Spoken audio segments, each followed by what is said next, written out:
Pertanyaan pertama yaitu jelaskan yang dimaksud dengan pewarnaan Ziehl-Neelsen. Pewarnaan atau pengecatan Ziehl-Neelsen ini atau dengan singkatan ZN itu juga disebut atau biasa dikenal dengan pewarnaan bakteri tanah asam atau sering disebut juga dengan pengecatan BTA. Dalam pengecatan BTA ini mengandung yang namanya satu warna carbofluoxin yang merupakan asam. Pengecatan ini pertama kali dicetuskan oleh dua tokoh ilmuwan. Yang pertama ada Franz yang asal namanya akhirannya itu Ziehl pada tahun 1859 sampai 1926, seorang pakar bakteria. Sedangkan tokoh ilmuwan yang kedua itu adalah Friedrich, yang dimana Friedrich ini memiliki nama lengkap Friedrich Nielsen, sehingga pewarnaan Ziehl-Neelsen ini dapat dicetuskan dari dua nama tokoh ilmuwan itu sendiri. Nah, pada pemeriksaan Ziehl-Neelsen ini itu juga merupakan pewarnaan yang sangat sederhana untuk mengidentifikasikan adanya bakteri atau biasa disebut dengan Mycobacterium tuberculosis atau BTA di dalam sediaan. Pengecatan ini juga dapat digunakan untuk mendeteksi keberadaan Mycobacterium lepra yang merupakan penyebab penyakit lepra atau juga mikrobakteria yang lainnya.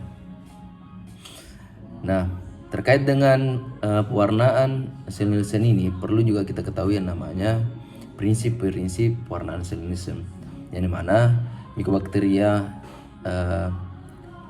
pada pewarnaan Ziehl-Neelsen ini memiliki dinding sel yang sangat tebal karena mengandung wax dari lipid dari asam mikolat yang menyebabkan bakteri ini sulit ditembus oleh pengecatan. Kompensasi ChAd-Z ini adalah sebuah mekanisme pengecatan Ziehl-Neelsen yang dimana memiliki prinsip-prinsip. Yang pertama ada namanya Ziehl-Neelsen A, yang dimana menggunakan ChAd primer. Yang dimana ChAd primer ini berisi namanya carbofluoxin 100%. Kemudian ChAd merah gelap dalam 5%. Kemudian ada juga fenol yang larut dalam lipid seperti yang dimiliki oleh dinding sel Mycobacterium. Kemudian prinsip yang kedua itu ada namanya Ziehl-Neelsen B, yang dimana decolorization agent, yang dimana berisi asam alkohol 3% HCl dan 95% etanol. Sifat larutan ini mampu mengeraskan dinding sel yang tersusun dari lipid. Maka jangan salahkan bahwa Ziehl-Neelsen A dan Ziehl-Neelsen A itu lebih larut dibandingkan Ziehl-Neelsen B, karena Ziehl-Neelsen A bertahan di dalam sitoplasma yang menyebabkan bakteri ini tetap berwarna merah, sedangkan Ziehl-Neelsen B itu tidak bertahan di dalam sitoplasma. Kemudian pertanyaan selanjutnya itu mengapa pewarnaan panas disebut metode paling efektif untuk menunjukkan bakteri?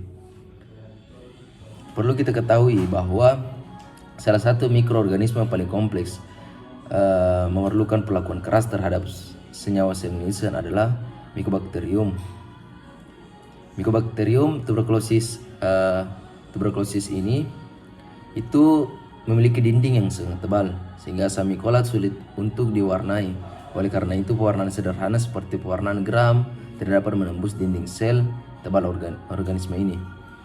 Mereka membutuhkan pewarnaan yang lebih keras sehingga untuk memungkinkan penetrasi noda untuk identifikasi dan pemeriksaan, karenanya penggunaan Ziehl-Neelsen atau metode panas pewarnaan tanah asam. Kemudian dalam pewarnaan Ziehl-Neelsen ada juga disebut dengan asid fasbesit. Nah, apa sih yang dimaksud dengan asid fasbesit itu? Asid fasbesit ini merupakan sebuah bakteri yang mempertahankan pewarna tertentu setelah dicuci dalam larutan asam.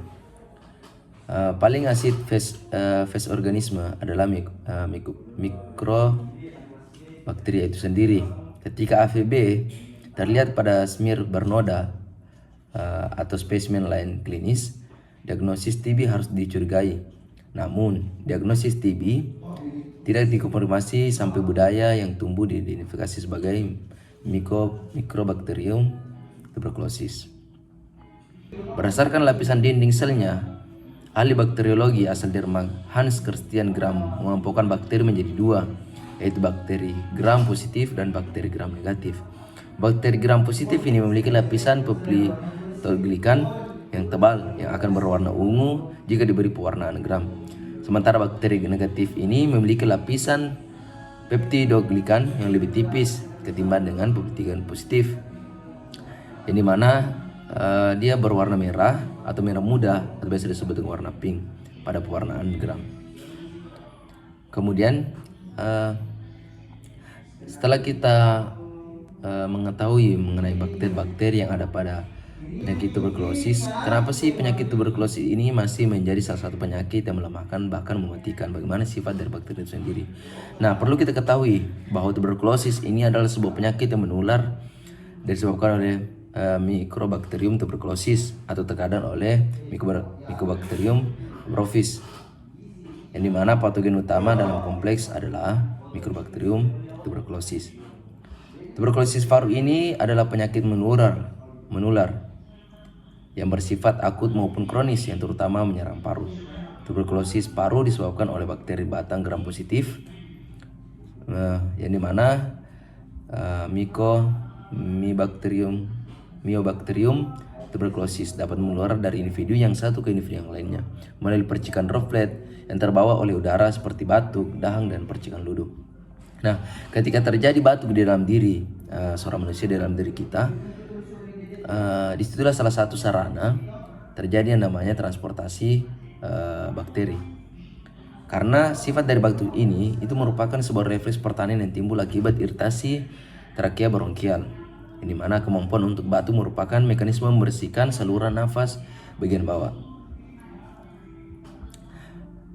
Nah, lantaran sensitifnya yang namanya Mycobacterium tuberculosis, ini bagi penguji lab atau praktikan lab itu perlu yang namanya ketelitian, karena jika hasil laboratorium BTA tidak dapat diandalkan, maka pasien dengan TB infeksius mungkin tidak dapat diagnosis, sehingga terjadi penularan penyakit yang berkelanjutan di masyarakat.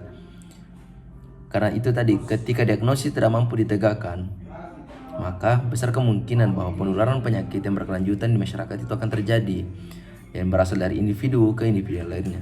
Alternatifnya, pasien tanpa TB mungkin tidak perlu diobati. Oleh karena itu, penjaminan mutu pemeriksaan mikroskop BTA itu sangat penting.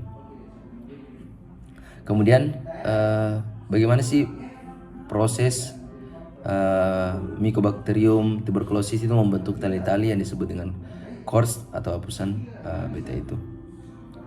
MTB ini memiliki tingkat pertumbuhan yang sangat lambat. Waktu pengendalian seluruhnya antara 15-20 jam di bawah kondisi eksperimental di laboratorium. Ruang waktu itu dapat dipersingkat sedikit ketika MTB dicelup. Dalam artian ketika kita MTB ini melakukan sebuah pewarnaan, mereka mampu melawan perubahan warna dengan asam atau alkohol tanpa menderita kerusakan struktural apapun. Ini karena integritas dinding selnya yang peran komponennya yang membuatnya lebih tahan daripada jenis bakteri yang lainnya. Nah, dari situlah ketika MTB ini dicelup, di situ akan membentuk yang namanya tali-tali disebut dengan cords pada hapusan BTA. Kemudian mengapa sih ketika kita ingin menegakkan yang namanya diagnosis TB atau kita mencurigai bahwa pasien ini mengalami penyakit TB paru, mengapa sih harus mengumpulkan namanya dahak dan biopsi paru-paru? Nah, perlu kita ketahui bahwa hapusan BTA ini merupakan salah satu pemeriksaan yang dilakukan pada pasien yang batuk lebih dari 2 minggu. Nah, ketika kita mencurigai akan berkelanjutan pada TB, maka perlu dilakukan hapusan TB itu sendiri sebagai salah satu carana untuk menegakkan diagnosis tuberkulosis. Nah, mungkin terkait dengan pertanyaan-pertanyaan pada bagian mikrobiologi blok respirasi cukup sekian dari saya. Saya atas nama Adrian undur diri dengan ucapan akhirul kalam. Assalamualaikum warahmatullahi wabarakatuh.